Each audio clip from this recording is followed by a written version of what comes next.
So I'll stand over here. Next one. So my name is Jack Johnson. Those of you who don't know me, U.S. Army retired, member of the Berkeley County Historical Society. Does anyone know what hua means? Or heard the term before? Maybe in a movie or anything like that?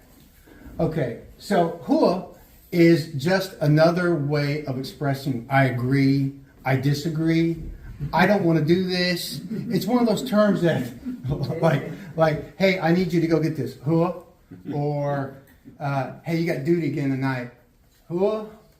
So it can mean many things. But this was a common term used during World War II. There were some other terms I won't go into that were kind of off color, like food bar. You can look that up if you want. Snafu. There's another one.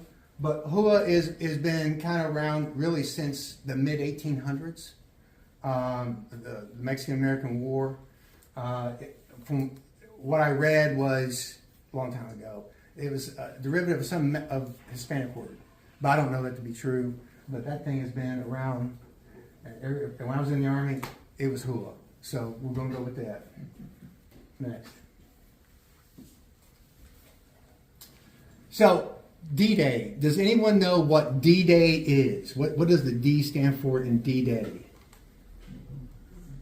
I don't know what the D stands for offhand, but D-Day was the day that the U.S. became involved in the war by invasion of Normandy, France. Right. So D, the D in the D-Day really means nothing. It is the day. You'll have like D-2, 2 days before whatever D is going to happen. And in this case, you're absolutely right. It's the invasion of Normandy. So D really doesn't mean anything. It's just the day. So on this day, we're talking about the 6th of June, 1944. Okay? Next slide.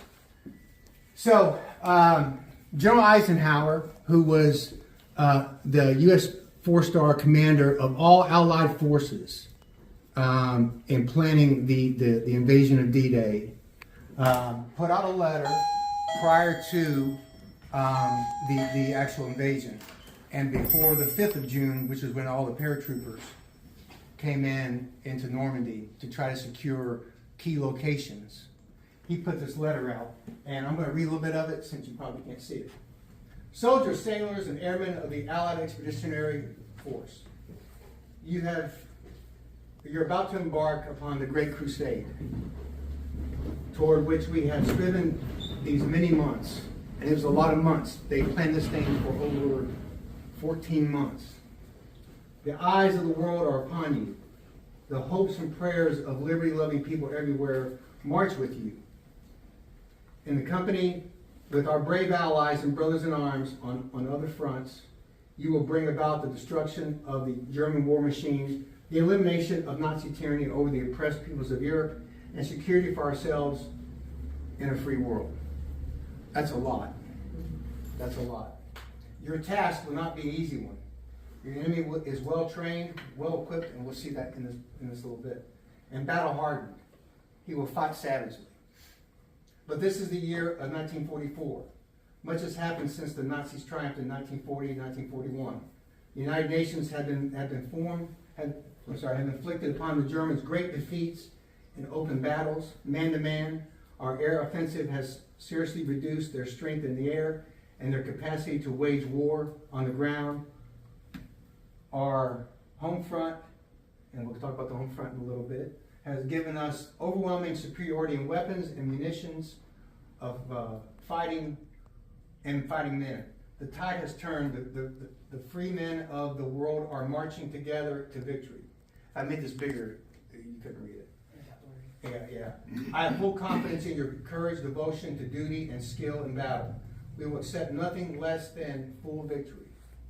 Good luck, and let us all beseech the blessings of the Almighty God upon this great and noble undertaking. Signed, Dwight David Eisenhower.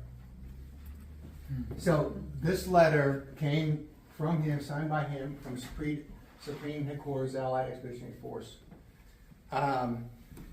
And so that went out to everyone that was going to be involved in the invasion. So everyone was very clear what they were going to be doing. They trained for months, and if you've heard, like, they were going to go this day. Oh, we can't because the weather was bad. Let's go this day. Sorry. And it was all fell upon this one British captain who was the weather guy, if you will, in Eisenhower's staff. And Eisenhower would get on him. Can we go now? Huh? Captain? No, sir. Okay, well, so the reason why the 6th happened was because there was a break in the weather. Very small window, about 7 hours. Like, okay, we can, because there's a lot of rain going on, but we can land if we get there in those 7 hours, then we can do it on, bless you on the 6th. So, next slide. Now this picture's been around for a very long time, and just recently, over the last 20 years, I want to point out something. This picture used to be classified. You saw the picture, but you didn't see the 101st Airborne Screaming Eagle patch. Okay? So anything that, and this guy's got one too, so any patch, any name, any sort of recognition at all used to be blacked out. And so it wasn't, again, like last 20 years, they declassified this picture. So I think it's like one of the best pictures ever of war. There's I talking to these paratroopers, and this guy is looking at him like, you want me to go do what? And the mission that the 101st had, and we'll talk about that a little bit here, was astronomical. You had, I need these 18,000 guys to jump into northern France in the dark, and I need you to secure these key locations, crossroads, high ground, anything that would be advantageous to the Allies when they land. Big undertaking. Next slide.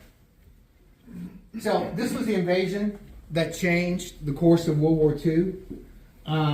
You've probably heard it. This is the largest invasion ever in history of combined land, sea, and air. And we're going to get into the numbers here in a little bit. But this was the beginning of the start of Operation Overlord, the invasion, the Allied invasion of Europe. Finally, it's going to happen. The Allies targeted 5 beach areas, and I've got a map here in a little bit to show you that.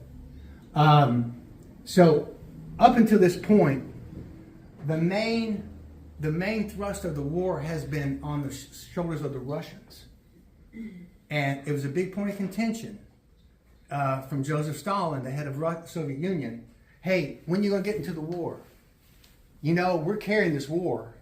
You guys fooled around a little bit in North Africa, a little bit, and tried to do a little invasion of Italy. That's great.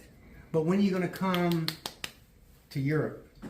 Because up to that point, the Russians had been carrying most of the war effort against Nazi Germany. By 1943, it was still primarily a Russian-German war. We had fought a little bit in North Africa and in Tunisia, and then in mid-43 we invaded the southern part of Italy. But that was always been a big bone of contention between Stalin, Churchill, and Roosevelt, and the Russians lost 40 million people in World War II. So, and that's why he was like, I need you to get involved. I need you to get in here and do this. Help me defeat Nazi Germany. So these were the countries that were involved in the World War. As you can see, we had, for the United States, we had the European theater, we also had the Pacific theater. Next one. And these are the countries that were directly involved as far as in the European theater that we're going to focus on. And you see a lot of these countries, I can do Poland, Norway, Netherlands, Greece, France, Denmark, Czechoslovakia, Belgium. All those countries were conquered by the Germans. But yet they were able they escaped, they fled, however they could get away, and they would go, and they all kind of like migrated up to the UK and to continue the fight against Hitler and Nazi Germany. So the Allies, obviously us, the U.S., we are called the arsenal of democracy. We produced more stuff than anybody. More tanks, more planes, more uniforms, more bullets. We basically supplied the war. Even to the Russians. We gave the Russians a ton of equipment. Because up until about 1940, early 44, is when they finally started actually making their own stuff. So up at that point, we were giving them the equipment they needed to use to fight the Germans on the Eastern Front. The UK and Canada provided key naval ground and air assets for the invasion, as well as a jump-off point for the invasion of Normandy. The UK at the time still had the biggest navy. They secured the English Channel, so there was no way that... One of the things that we were feared of is the U-boats, the German U-boats, would come into the English Channel and start sinking our ships. So it was the primary mission of the British Navy to secure that the English Channel so that it would be interrupted. Go back one. I'm sorry. So again, the USSR up until 1944 had been the primary nation fighting Nazi Germany on its own, and it took. The original plan, if I remember right, the original plan for Operation Overlord, which was called something else, was going to be in late 43. But we didn't have the assets available to do that yet. And of course, Mr. Joseph Stalin did not want to hear that. And that was his big thing. He believed that it was the Allies' intention to destroy him, to destroy Germany and destroy him, to get rid of communism. It was convincing that we're not ready yet. We can bomb Germany from England, but we are not ready to put any troops on the ground anywhere until eventually 1944. Now the Atlantic Wall, this is one of these big propaganda stories that the Nazis came up with. We're going to build a wall all the way from Spain up to Norway. And it's going to be, no one can invade us. And we're going to have huge guns, and we're going to have guys sitting there ready to go just in case something happened. Okay? Well, the propaganda films that you see looks very impressive. If these two, 16-inch guns coming out, from the ground, and it's like, wow, that can really blow people away. Okay, well, in actuality, the Atlantic Wall was it got maybe as far as from here, the border of Spain and southern France, all the way to midway through Denmark. And even then, it wasn't completely secure. And we knew the Atlantic Wall was there. And you can see here's some of the things that made up the Atlantic Wall. You got this guy sitting here, on the lookout. These were called Rommel's, General Rommel, Erwin Rommel, German general. This was called Rommel's spurs. And they were supposed to be planted out there so when a ship did come up, it would catch onto it at high tide. And then they get stuck. And then they'd be setting targets for the machine gun guys to shoot at. So we knew the Atlantic Wall existed in different parts.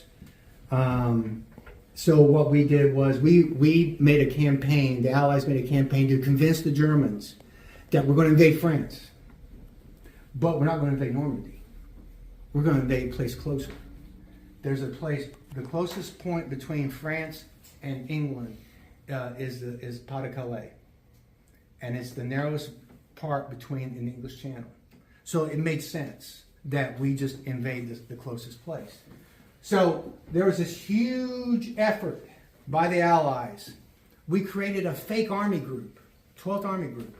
General Patton, if you're familiar with General Patton, he was going to be the commander of the 12th Army Group, which didn't exist. It existed on paper, and it also existed, and they made these balloons. They made inflatable tanks, inflatable airplanes. It was basically a ghost army. And it was a huge propaganda way to get the Germans to believe that there's a huge army group that's going to come, and they're going to land at Pas-de-Calais, and we're convinced of it, and Hitler was convinced of it. So most of the assets that the Germans had during the invasion was up north. So it's more like up here on this map. So it's not even on this map. It would be like here. So, and there were very few assets here. So that campaign to completely fool the Germans absolutely worked. We had broken their cipher machine. They did not know we had broken it, and we just filled it full of garbage, bad information, and they're just eating it up, you know. And their spies they had in London, it was there's this 12th Army Group thing, and there's Patton. Nobody likes Patton, but he's going to be the guy.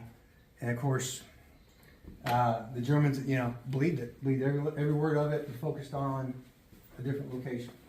So go back one.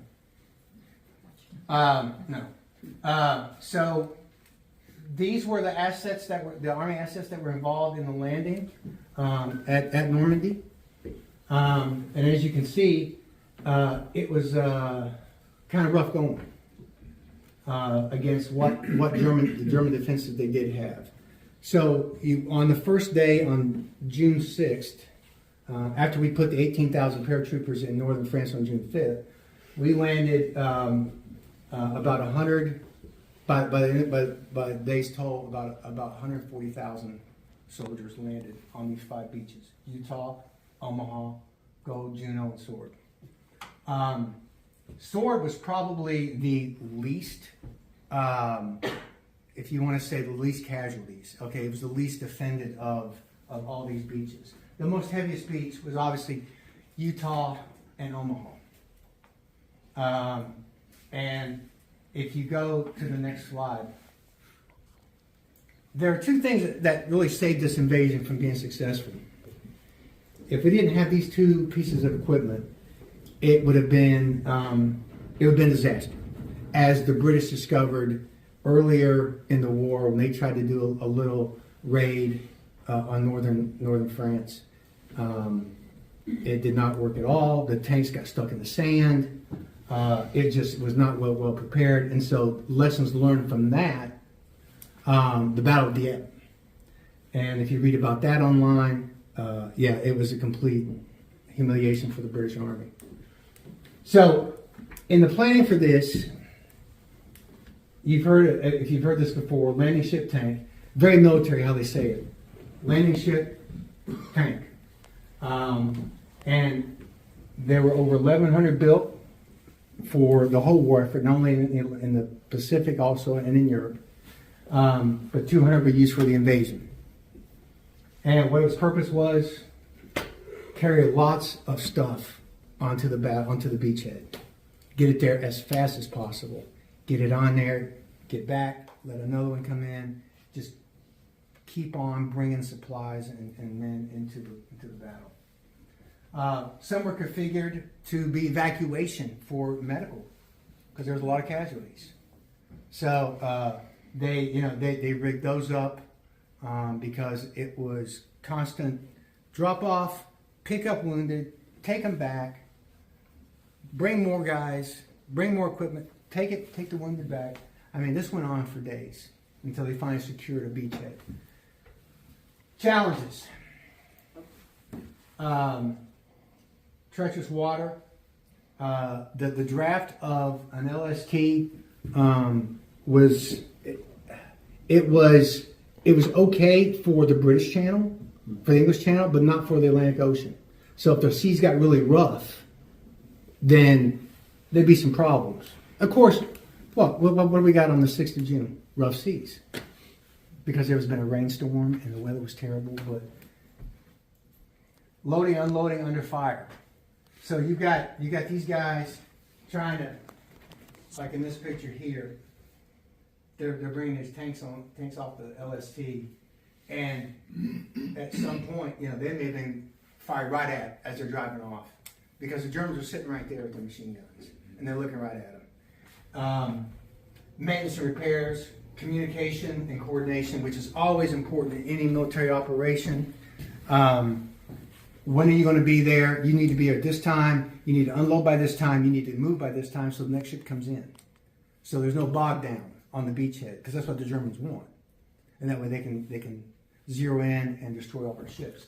Next slide. The Higgins boat. This is the boat that if you watch Saving Private Ryan or The Longest Day or anything like that, this is the boat that you saw where guys would come on the beach at Normandy. The Higgins boat, primarily made of wood, except for the door. And if you saw Saving Private Ryan, that's absolutely true. The door goes down, and probably the first few guys that step off that boat are shot. But that was now the guy Alex Higgins, who developed that boat. He was from Louisiana, and I found a little bit more about the Higgins boat. I didn't know this. So he designed this boat like in the 20s in the Bayou, Louisiana.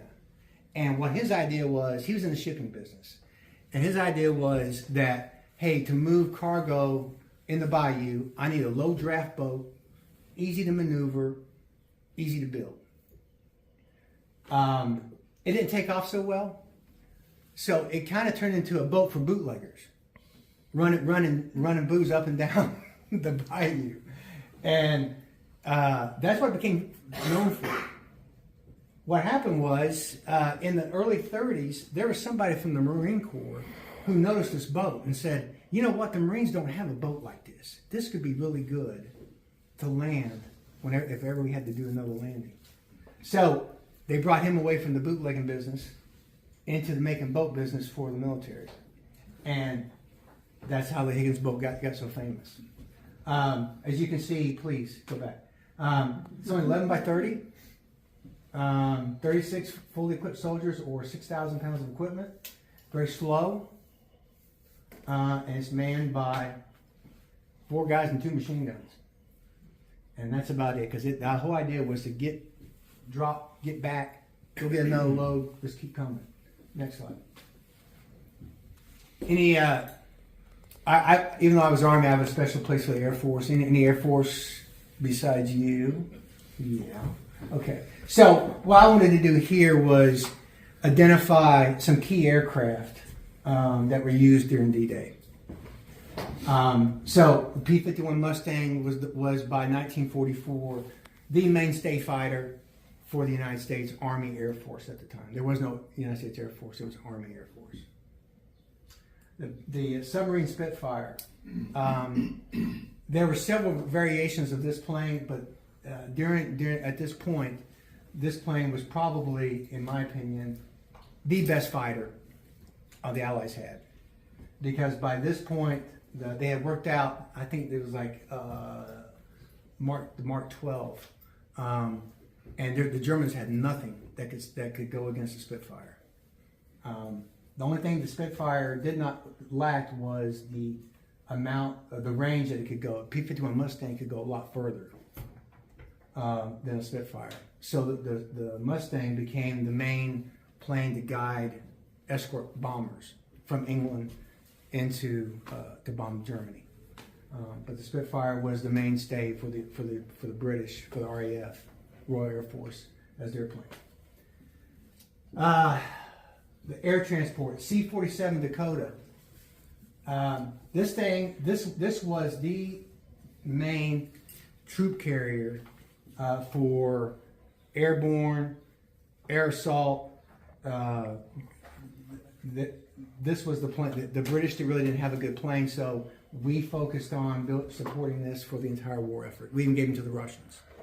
I will tell you, it is horrible to fly in, to sit in, because when you sit, everything is for the whole time.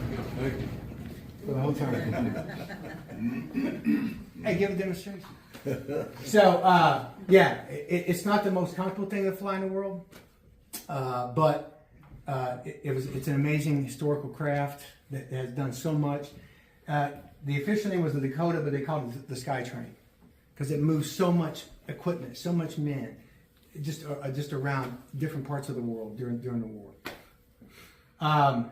We had the Waco Charlie Golf 4 Alpha. That was the mainstay glider that we used during the invasion. And primarily it was pulled either by a C-47 or a bomber could pull it. Now, a glider is a super light, not a lot of protection in it, so obviously it was very susceptible to being destroyed in the air if the Germans shot at it. There was one particular general who decided that he was going to fly over to Normandy, but he wanted to have a up-armored Waco glider.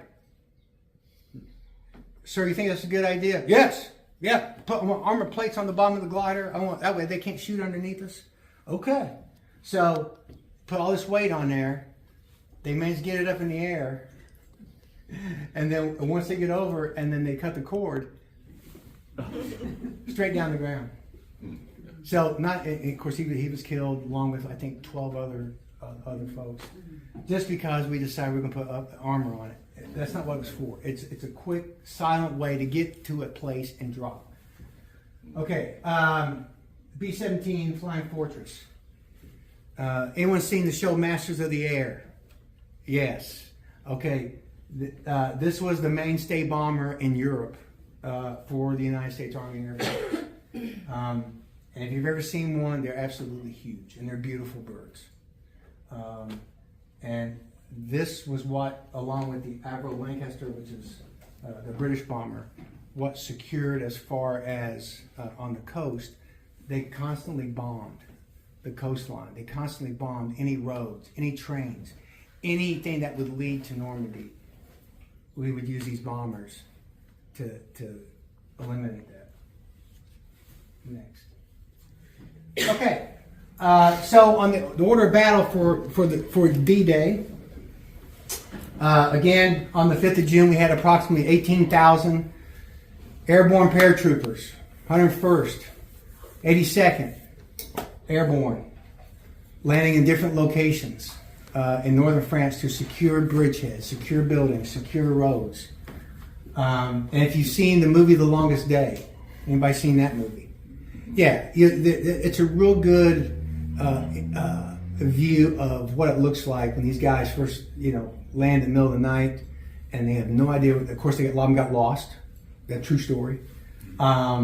And trying to gather everybody together at 2 o'clock in the morning, and so big feat. Nearly 5,500 naval vessels involved in this. Anywhere from the Higgins boats, the LSTs, battleships, destroyers, cruisers, subs, you name it. Anything to protect the channel and to also, again, bomb the German emplacements on the northern coast. Almost 3,700 aircraft. By this time, by June of '44, we started pretty much as the Allies had command of the air over Europe. The German Air Force, the German Luftwaffe, was severely depleted. Yeah. They're run out of pilots, run out of gas, and so, but basically the Luftwaffe by this point was a mere shadow of what it used to be. So we had complete air dominance over there. The Axis, and I say Axis because we all think the Germans, but the Germans also there was also Russians fighting for the Germans that were there. There were Bulgarians, there were Romanians, there were Hungarians. There's all kinds of folks along with the Germans. And it kind of surprises people when they say, well, there's Russians fighting with the Germans. Yes.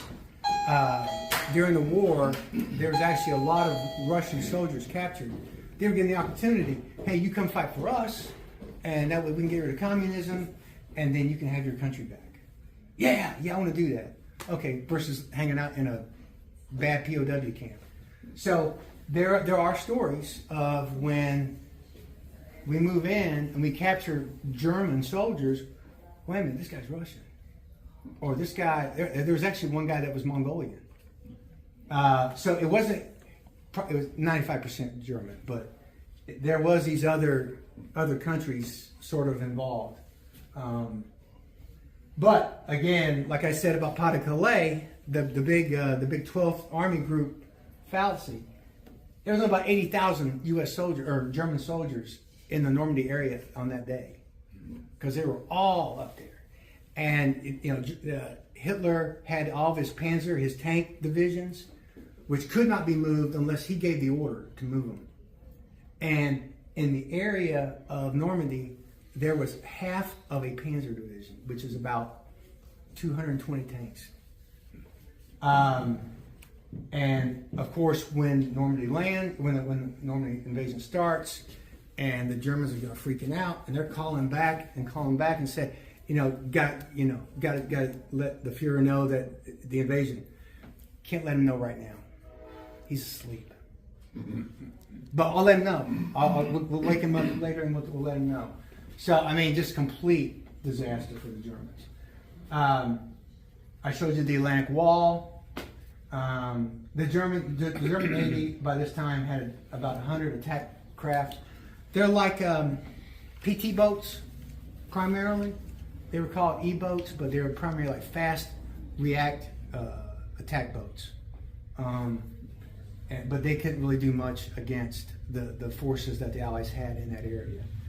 And they had about 650 fighters and bombers. And again, by this time, we're lucky. If you're the Germans, those 650 fighters and bombers, maybe half of them flew.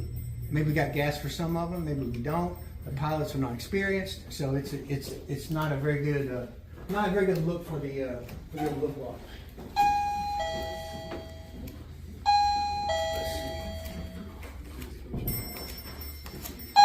Casualties and consequences. So on D-Day on the 6th, the best figures are about 4,414 Allied soldiers were killed, and a little over half of that were Americans. The Germans had about 29,000 casualties, as you can read there.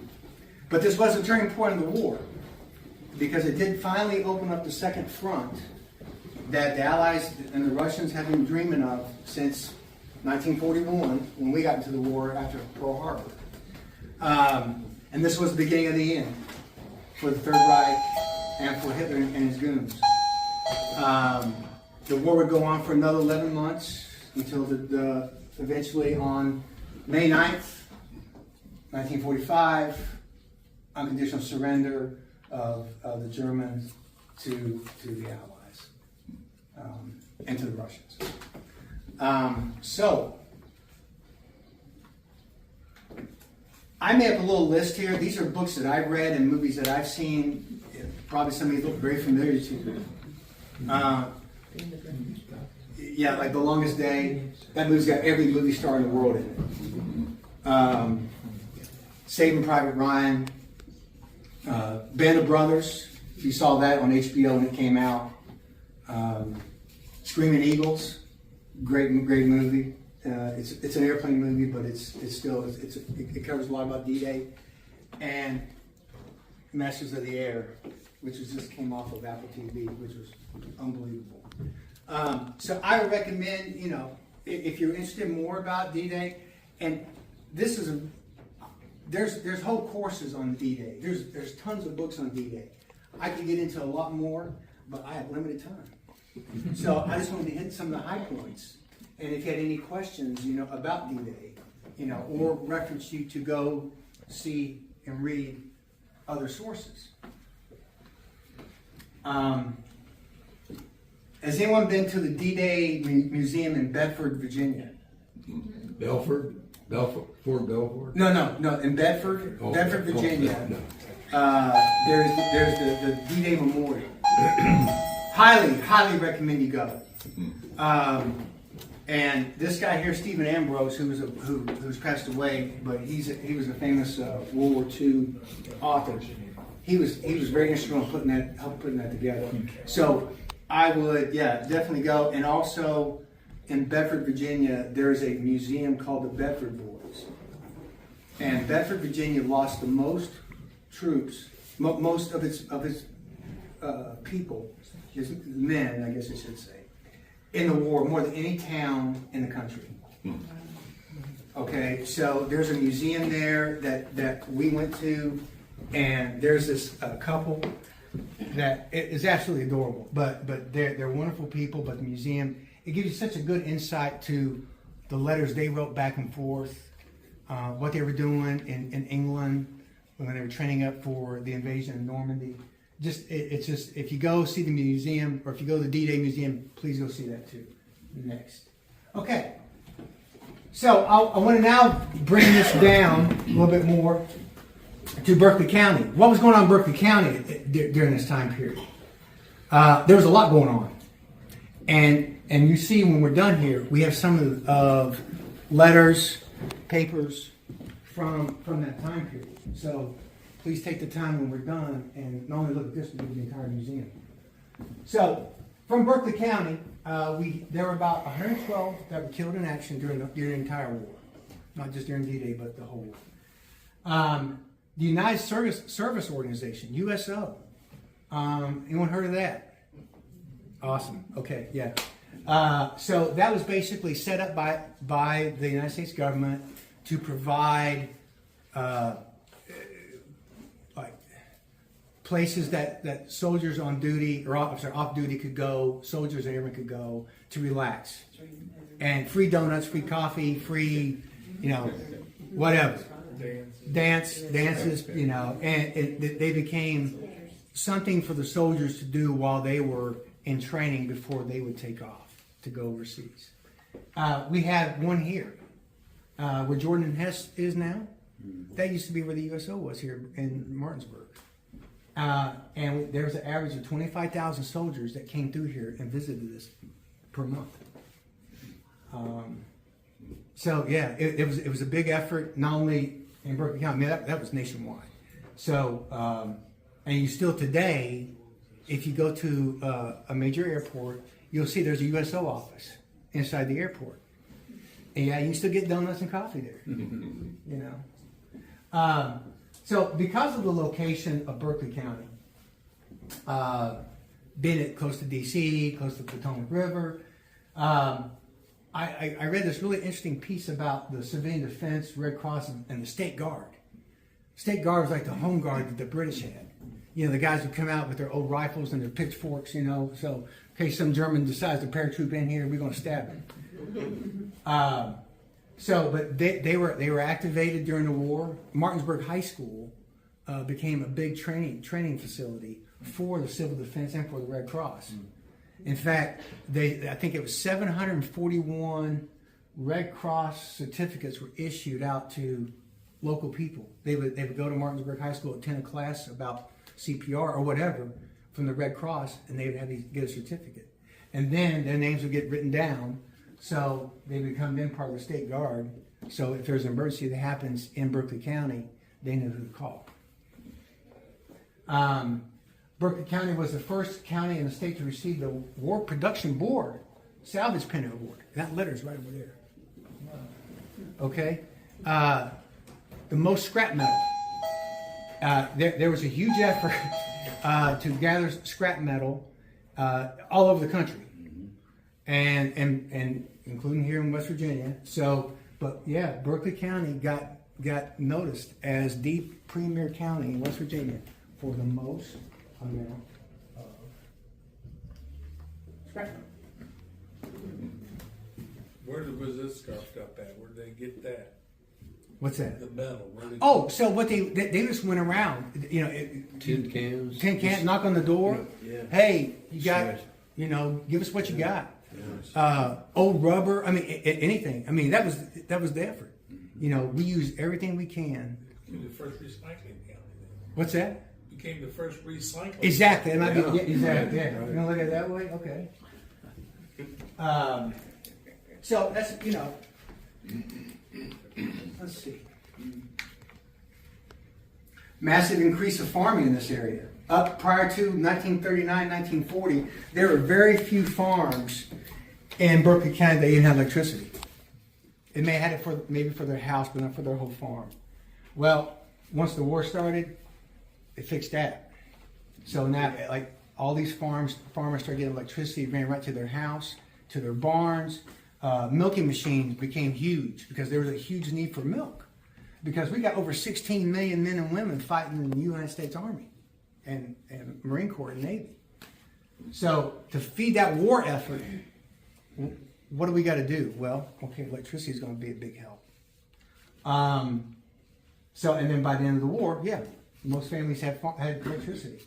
The Newton D. Baker Hospital was built, the VA hospital. Back then, it was one level. And if you've ever seen a one-level hospital, they're huge. I worked there. Okay.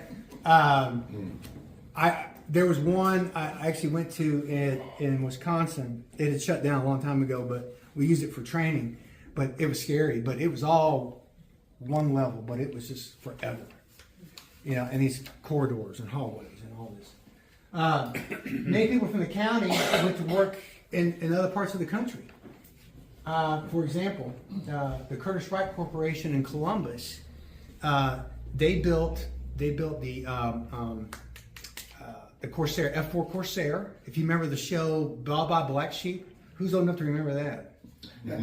Okay, well, so that blue plane, the F-4 Corsair, they built that there. And also the Goodyear factory in Akron, Ohio, rubber. We got to have rubber and synthetic rubber. So a lot of folks from this county would go work in other locations, and I just mentioned two of them right there. That's when you start buying recap tires. The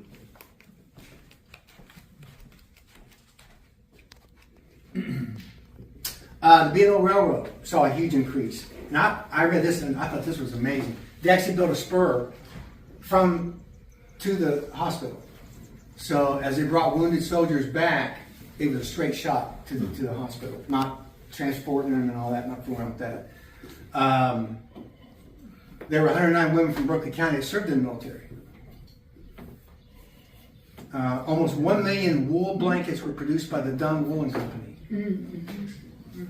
And then you got 12,374,000 pair of socks. That's a lot of socks. And we've got some of those. You can go see them upstairs. Produced by the Interwoven Company. So it was definitely, our country was at a war effort in all aspects. Okay, so any questions about D-Day and about Berkeley County? I know it's kind of brief, but again, this is such a large topic. There's many ways that I could have went with this. I didn't want to bore everybody to death, number one. But I wanted to give you the highlights because this is the 80th anniversary, and you know what D-Day was and what it meant to the war and how it ended the war. Any questions?